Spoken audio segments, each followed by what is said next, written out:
Welcome! In this series of short videos, we will look at topics for the PowerBasic Windows compiler. Today we will continue the use of graphics masks in creating game maps and playing pieces. This was our application at the end of the last video. The mapping system uses hexagonal maps. The graphics for these individual hexes are working graphics.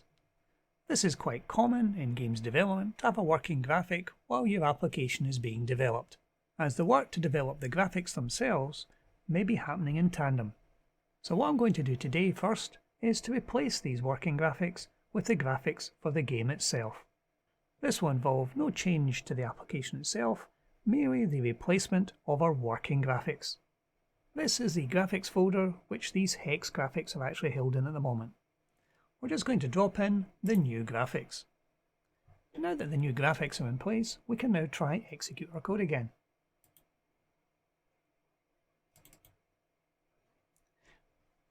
And with the simple substitution of these new graphics, the game looks quite different. We now have terrain graphics that better represents the type of terrain it actually is.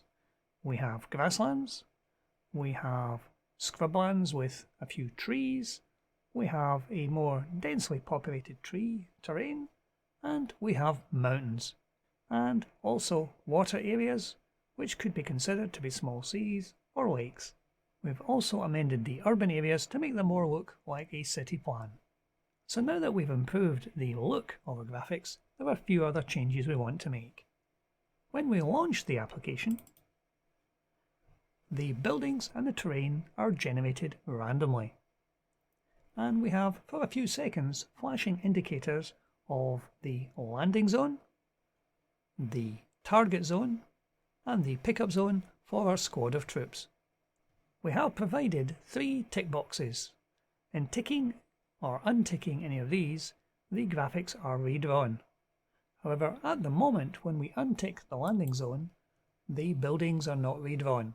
So that's something we need to fix first of all. So let's have a look at the code. In our event handler for the dialog, the callback function, this is where the graphics are initially set up to build the random terrain and to build the graphics map. It then goes ahead and sets up the pickup zone, the landing zone, the target zone before putting all the buildings in place. And in this initialization routine, there is a timer set up. The timer runs every half second. 500 milliseconds. And when the timer kicks in, it will start to redraw the graphics. So while this initially works, the problem is when we untick one of the tick boxes to take off the landing zone, for example, the entire map is redrawn. If we look further down in the command section, this is where these events are actually triggered, and they call a generic routine which redraws the map. If we look in the redraw map function, we will see this is where the map itself is redrawn. If the states are 1 for the checkboxes, then we will redraw the landing zone, the pickup, or the set target. However, there is nothing to redraw the buildings, so we need to make a call to the existing function to set the buildings up. We set the buildings as 2 purposes. It will initially generate random locations for buildings, if this second parameter is true, and if it's false, it will use the existing location for buildings just to redraw them. So let's try rerunning the program now.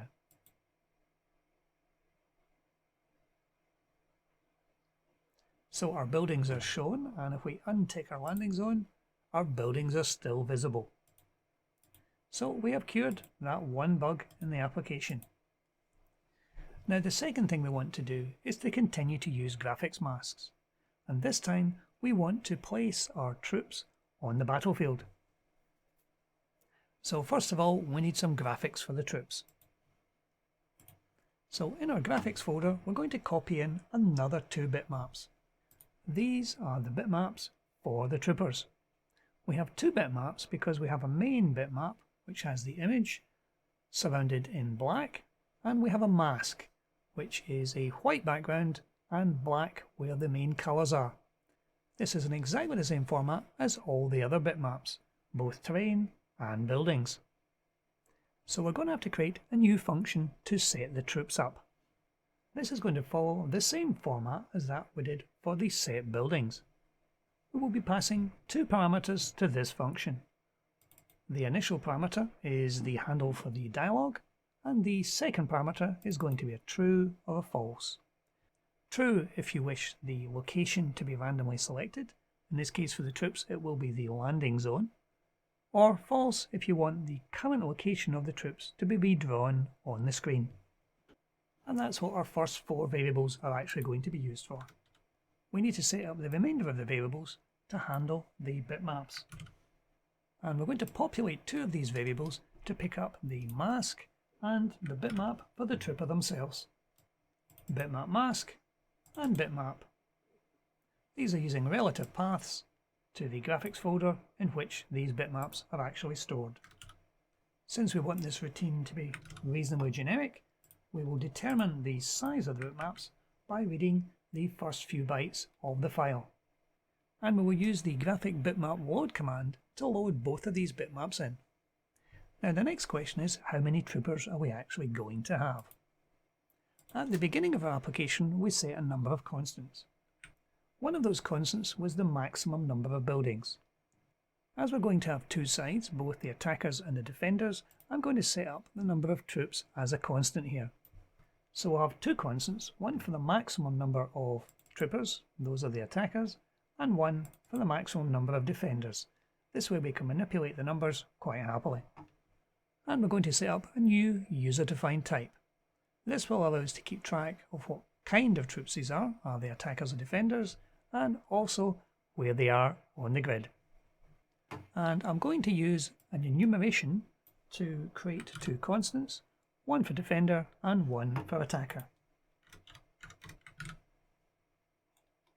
So having got that set up, we can now go back to our routine.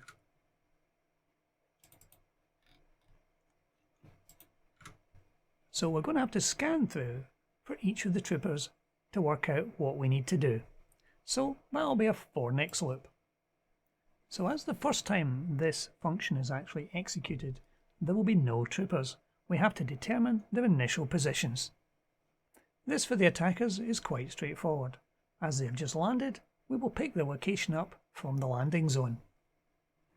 Now we have to work out which position on each hex the trooper is going to occupy. Now, since the hex has 6 sides, I'm actually going to allow 6 troopers to occupy the one hex. So if we're dealing with the first trooper, I'm actually going to redimension the array at that point to allow the information to be stored. And then we're going to use the prefix command to save a bit of typing to set the value in each element of the array for the information that we wish to store. The x and y coordinate of the trooper, which is the hex grid they're actually sitting on, and the z coordinate is where on the hex they're actually at. And the initial condition will be for active and the type for attacker. So at this point in the code, we're positioning the attackers only. So that handles the initial positioning of troops. Now for later on in the game, we'll have to use these stored locations of the troops. So we can pull that out of the array, like so. The R and C coordinates, the row and column, are taken from the X and Y coordinates of the user-defined type, and the position on the hex is taken from the Z element. So now we have to work out where on the hex, which side of the hex the trooper is actually standing. And we can use the same code we used for the buildings. This is using the long Z value and working out the X and Y offsets to position the trooper's icon. So now we've worked all those details out, we now have to position the trooper on the screen. So we'll use the same logic as we did for the buildings to work out the physical X and Y coordinates on the screen.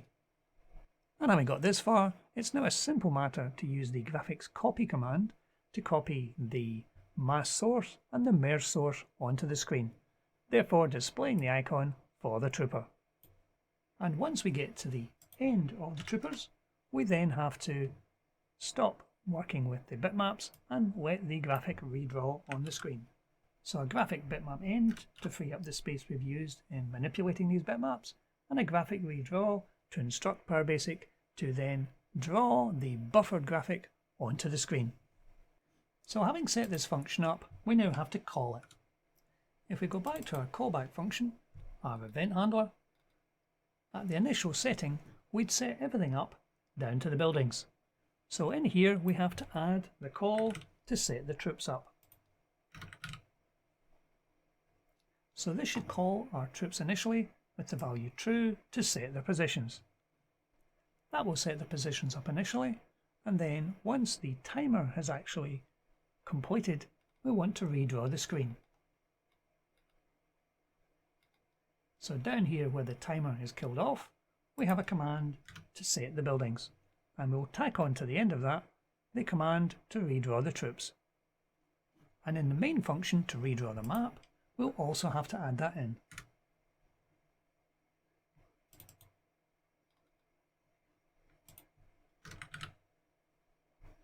So that should complete our changes. So let's try compiling that. And we haven't actually dimensioned, I think, the array. So let's just check the beginning of our code where we dimension the global arrays.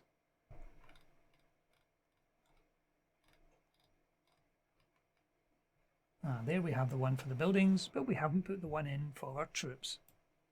So this is an array of a user-defined type. So it's global user-defined type of troops as user-defined troops. So let's try compiling that now. That's compiling cleanly now, and let's try running our application.